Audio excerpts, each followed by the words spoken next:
খুলে তাকে পুলিশে দেওয়া হলো, জেলে দেওয়া হলো, রিমান্ড দেওয়া হলো। সিদ্দিকুর রহমান উনি কি করেছে? একজন অভিনেতা, নুসরাত ফারিয়া একটা চরিত্রে অভিনয় করেছে, তাকে জেলে দেওয়া হচ্ছে। এই সিদ্দিকুর রহমানকে যে পিটানো হলো, জেলে দেওয়া হলো, যারা পিটিয়েছে প্রকৃতপক্ষে তারা তো অপরাধী। যারা তার জামা কাপড় পিটিয়ে জামা কাপড় খুলে ফেলেছে তারা অপরাধী। আপনারা সেনাবাহিনী তাকে গ্রেপ্তার করলেন না, গ্রেপ্তার করা হলো সিদ্দিকুর রহমানকে।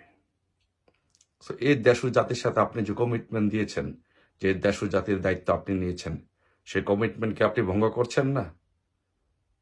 ইতিহাস কি আপনার দিকে একবার প্রশ্ন ছুড়ে দিবে না? ইতিহাস কি আপনাকে একবার জিজ্ঞাসা করবে না যে আপনি এই কাজগুলো করেছেন, আপনি অন্যায় করেছেন? ইতিহাস কিন্তু যত বড় রাষ্ট্রপ্রধান, সেনাপ্রধানই হোক না কেন, কাউকে কিন্তু ক্ষমা করে নাই। এই দেশটা জনগণের, দেশে আইন আছে। আজ হোক কাল হোক সবাইকে সবকিছুর জন্যই জবাবদিহি করতে হবে।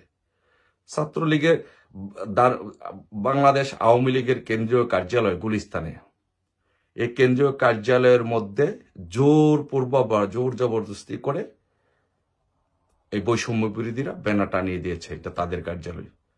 এটা কোন আহাম্মকের দেশ?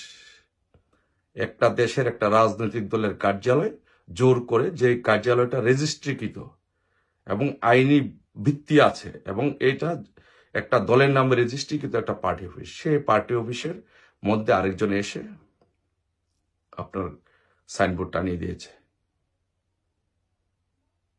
তারপরে এই পার্টি অফিস যখন উদ্ধার করার জন্য আমাদের ছাত্রলীগের ছেলেরা মিছিল করেছে, আমাদের ছাত্রলীগের সহসভাপতি সুমন সহ ছাত্রলীগের অসংখ্য নেতাকর্মীদেরকে গ্রেপ্তার করা হয়েছে।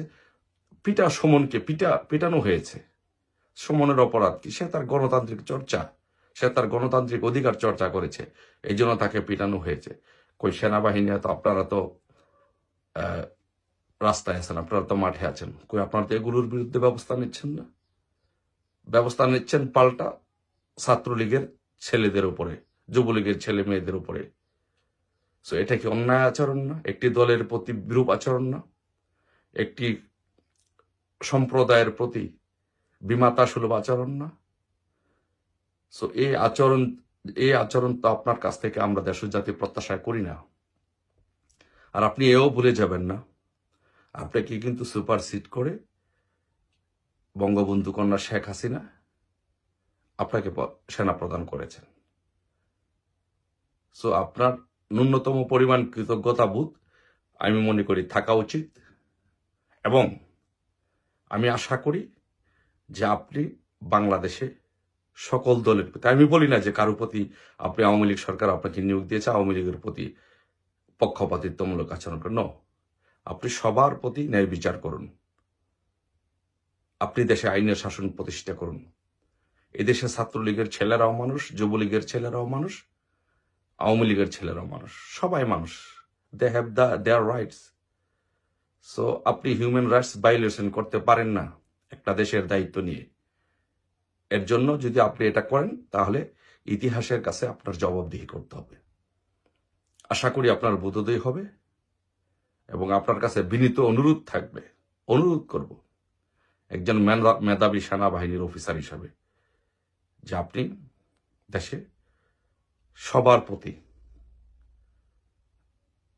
সমান চোখে দেখবেন, সবাইকে সমান চোখে দেখবেন, এবং দেশে আইনের শাসন প্রতিষ্ঠা করবেন, এবং বাংলাদেশ আওয়ামী লীগকে তাদের রাজনৈতিক গণতান্ত্রিক অধিকার চর্চা করার সুযোগ করে দিবেন।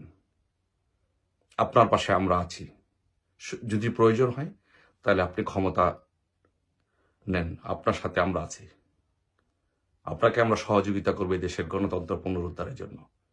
ধন্যবাদ আপনাকে এবং সবাইকে। জয় বাংলা, জয় বঙ্গবন্ধু।